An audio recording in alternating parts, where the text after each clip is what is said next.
Nós vivemos uma época onde as pessoas frequentam um templo, frequentam um local, participam de um culto de 1 hora, talvez 1h30, e isso é o suficiente para que elas se digam membros de uma igreja. Mas me diz uma coisa, quando é que foi que nós reduzimos todo o mistério da igreja, toda a grandeza daquilo que nós temos nas escrituras sobre o que seja a igreja? Quando foi que nós reduzimos isso a uma frequência ocasional, a um culto espalhado em alguns momentos raros da vida? Nós nos acostumamos ao que todo mundo faz e nem mais questionamos o porquê fazemos ou porquê pensamos assim. Aquilo que Deus planejou para que fosse um relacionamento familiar, um relacionamento de proximidade, de cuidado, nós reduzimos a um encontro semanal facultativo. E em muitas igrejas, e talvez essa seja a sua experiência, a pessoa que se senta ao seu lado no culto é tão conhecida ou tão próxima sua quanto um estranho qualquer que se sente ao seu lado no cinema. Percebe o problema? A noção de mutualidade, o uns aos outros, o amem uns aos outros, suportem uns aos outros, exortem uns aos outros, é mencionado mais de 100 vezes nas escrituras.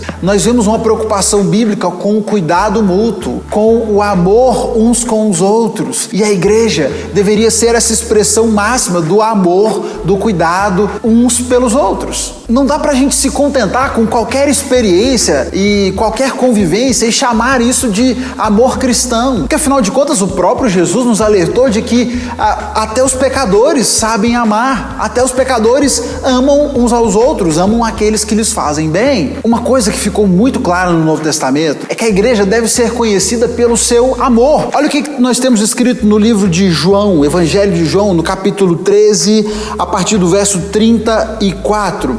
Por isso, agora lhes dou um novo mandamento. Amem uns aos outros, assim como eu os amei. Vocês devem amar uns aos outros.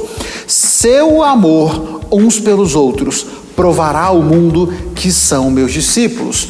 Para Jesus, a prova de que nós somos discípulos dele é a nossa capacidade de nos amarmos uns aos outros. É assim que nós iríamos demonstrar que somos discípulos de Jesus. Ainda mais se nós considerarmos que o que age em nós é o amor sobrenatural de Deus. Primeira carta de João, ele escreve o seguinte: amados, continuemos a amar uns aos outros, pois o amor vem de Deus.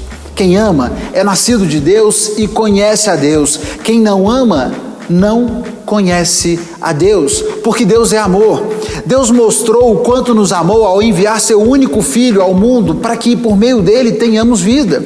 É nisso que consiste o amor. Não em que tenhamos amado a Deus, mas em que Ele nos amou e enviou seu Filho como sacrifício para o perdão dos nossos pecados. Amados, visto que Deus tanto nos amou, certamente devemos amar uns aos outros. Ninguém jamais viu a Deus, mas se amamos uns aos outros, Deus permanece em nós e seu amor chega em nós à expressão plena.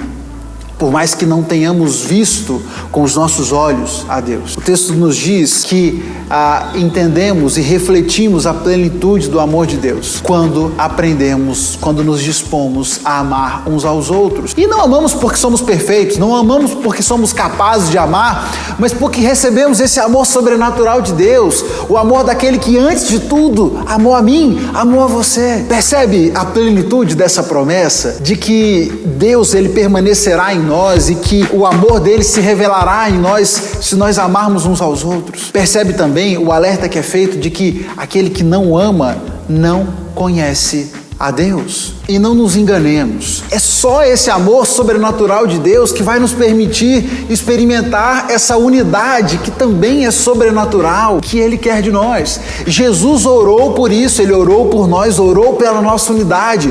João 17, verso 23, eu estou neles e tu estás em mim, que eles experimentem unidade perfeita, para que todo mundo saiba que tu me enviaste e que os amas tanto quanto me amas. Jesus, ele condiciona o entendimento do mundo, do amor de Deus, à nossa capacidade de sermos um, de estarmos unidos, assim como Ele estava unido ao Pai. Esse desafio é sim sobrenatural, mas precisamos entender que recebemos de Deus o amor capaz de proporcionar em nós, de promover em nós essa unidade.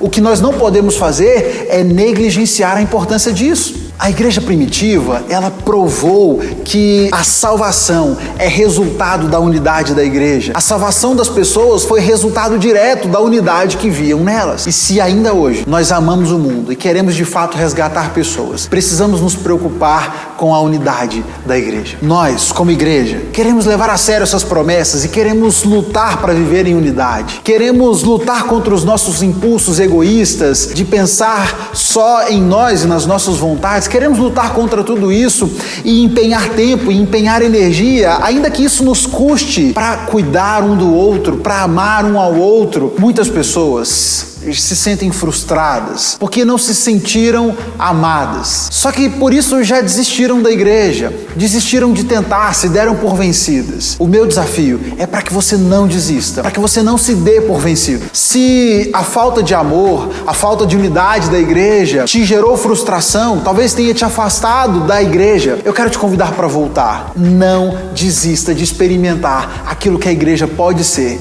se buscarmos viver a vontade, o plano de Deus para nós. Se você deseja se aproximar de Jesus, não desista da igreja. Venha para a igreja, venha para a nossa família, vem para a Rota.